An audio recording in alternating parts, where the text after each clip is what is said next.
పుచ్చకాయ తీసేసుకున్నాం, ఇంటికి పోతాం. పుచ్చకాయ కోసేసి మా ఇగో ఈ బుజ్జి తల్లిని కూర్చోబెడదాం ఇప్పుడు.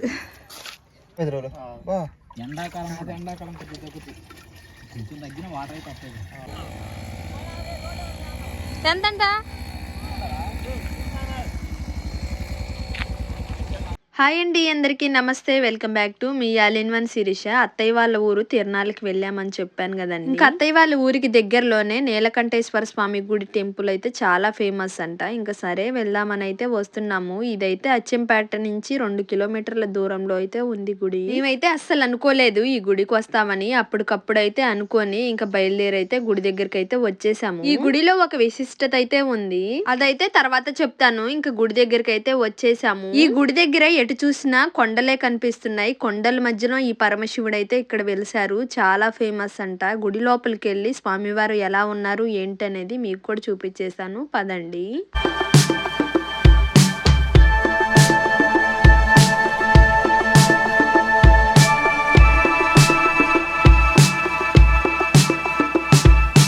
చుట్టుపక్కల ఎటు చూస్తున్నా కొండలే కనిపిస్తున్నాయి. ఈ గుడి కొండల మధ్యన ఉండటం వల్ల చాలా ప్రశాంతంగా ఉంది గుడి లోపల. గుడి దగ్గరికి రాగానే కాళ్ళు అయితే శుభ్రంగా కడిగేసుకొని ఇంకా స్వామివారిని దర్శనం చేసుకోవడానికి అయితే వెళ్తున్నాము.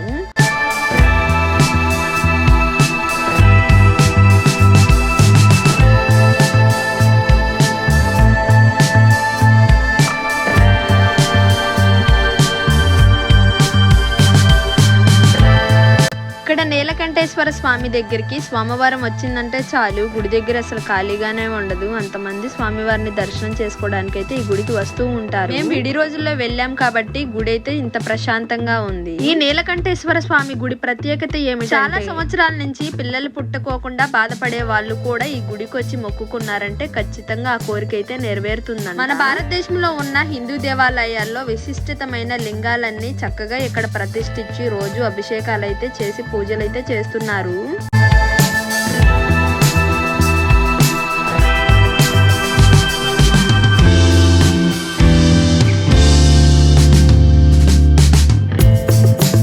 మేము అలా వెళ్ళినప్పుడే అన్నప్రశ్న అయితే జరుగుతుంది. వాళ్ళైతే మొక్కుకున్నారంట, మగ పిల్లోడు పుడితే ఈ స్వామివారి దగ్గర అన్నప్రశ్న చేపిస్తామని. ఇంకా మేము వెళ్ళేసరికి అన్నప్రశ్న వేడుక అయితే జరుగుతుంది గుడి లోపల. ఈ నీలకంఠేశ్వర స్వామి దగ్గర మొక్కుకొని ఆ మొక్కు తీర్చుకోవడానికి వచ్చిన వాళ్ళు ఇక్కడే పాలు పొంగలు చేసుకోవడానికి చక్కగా ఏర్పాటు చేశారు. ఇంకా పాలు పొంగలు కూడా ఇక్కడే చేసుకొని స్వామివారికి అయితే సమర్పించుకోవడానికి చాలా బాగుంది. ఇక్కడ చుట్టూ కొండల మధ్యన ఈ పరమశివుడితో పాటు ఆంజనేయ స్వామి విగ్రహాన్ని కూడా ఇక్కడే ప్రతిష్ఠించారు. ఇంకా కొండ దగ్గరికి అయితే వెళ్తున్నాము. ఆ కొండల మధ్య నుంచి వాటర్ కూడా పడుతూ ఉంటుందంట వర్షాకాలం. ఇక్కడ మీరే చూడండి ఎంత ప్రశాంతంగా ఉందో.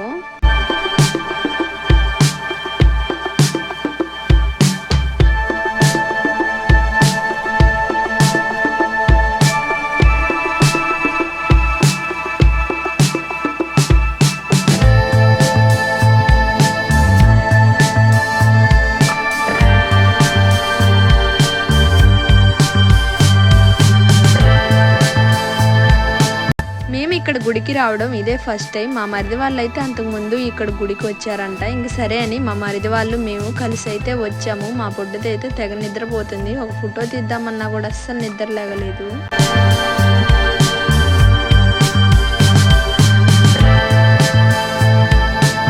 ఆంజనేయ స్వామి విగ్రహం దగ్గర తలా ఫోటో అయితే దిగేసాము. ఇక్కడ కనిపిస్తున్న కొండల మధ్యన వర్షాకాలం అయితే కొండల మధ్య నుంచి వాటర్ అయితే పడుతూ ఉంటుందంట. చాలా బాగుంటదంట చూడటానికి కూడా. ఇప్పుడైతే ప్రస్తుతానికి వాటర్ అయితే కొండల మధ్య నుంచి పడట్లేదు, కానీ చూడటానికి అయితే చాలా బాగుంది. ఇంకా ఆంజనేయ స్వామి దగ్గరే ఇల్లు కట్టేసి ఉన్నాయి రాళ్లతో. ఇంకా మా చెల్లి నేను ఇద్దరం పోటీలు పడాలా ఇల్లు కడుతున్నాము. ఏ గుడికి వెళ్ళినా ఏదన్నా కనిపిస్తుందో లేదో తెలియదు, కానీ ఇలా రాళ్లతో ఇల్లు కట్టి మటుకి ఖచ్చితంగా గుడి దగ్గర కనిపిస్తూనే ఉంటుంది. ఇంకా నేను మా చెల్లి రాళ్లతో స్టేర్లు అయితే కడుతున్నాం ఈ ఇల్లు.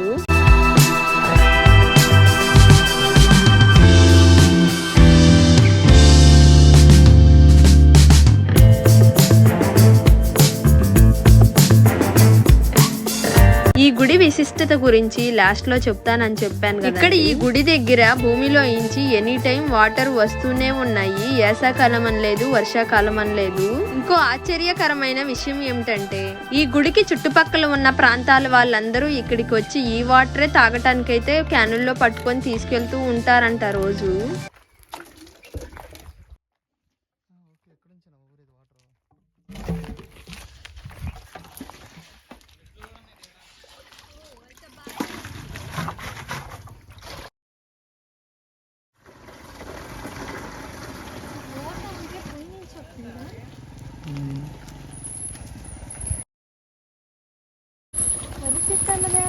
ఇక్కడే కొంచెం వాటర్ వచ్చేది.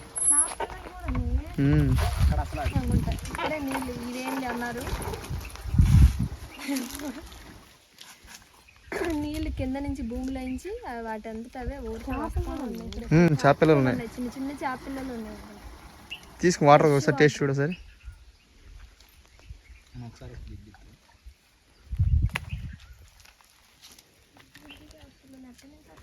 తేడా అయితే నీకు ఏ అంత చక్కగా అంతమంది వాటర్ తాగుతుంటే ఏమైంది ఊరిని అంత బాగుంటాయి టేస్ట్ ఉంటాయి.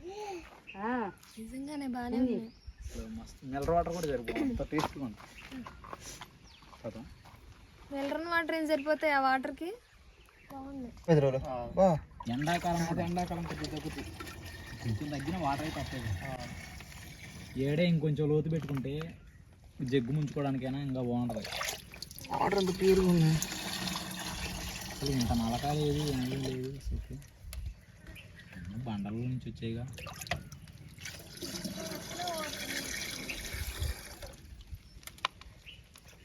కింద మనం కాలు కిందకు వచ్చినాం. ఉంటాయి మీరు వచ్చేదాకా. ఈ వాటర్ దగ్గర చిన్న చిన్న చేపలు కూడా ఉన్నాయి. ఇంక నేనైతే ఒక చేపలు అయితే పట్టి డబ్బాలు అయితే పెట్టుకున్నాను.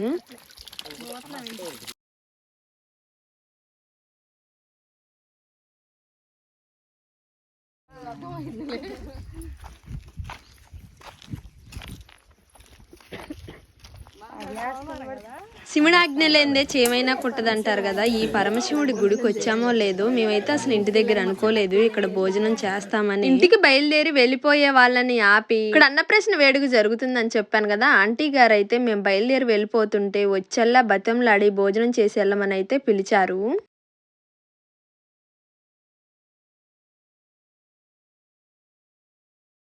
భోజనం చేసాం, అనుకోకుండా వచ్చాము, దర్శనం చేసుకున్నాము, భోజనం చేసాము, ఇంటికైతే బయలుదేరుతాం. ఎంతంట?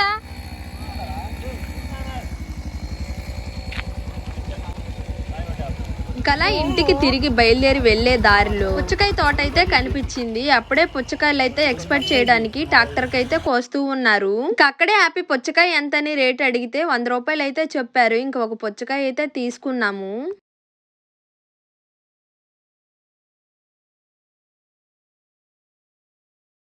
ఇంకలా పుచ్చకాయ తీసుకొని ఇంటికి బయలుదేరి వచ్చామో లేదో మా అత్తయ్య గారు వాళ్ళు ఈ బుజ్జి తల్లిని కూర్చోబెడదాం ఇప్పుడు.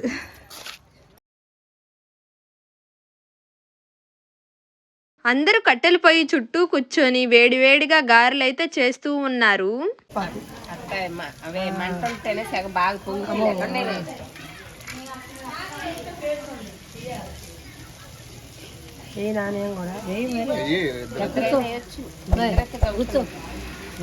ఫైనల్ గా మన వీడియో నచ్చినట్టయితే మర్చిపోకుండా లైక్ చేసి సబ్స్క్రైబ్ కూడా చేసుకోండి. బాయ్.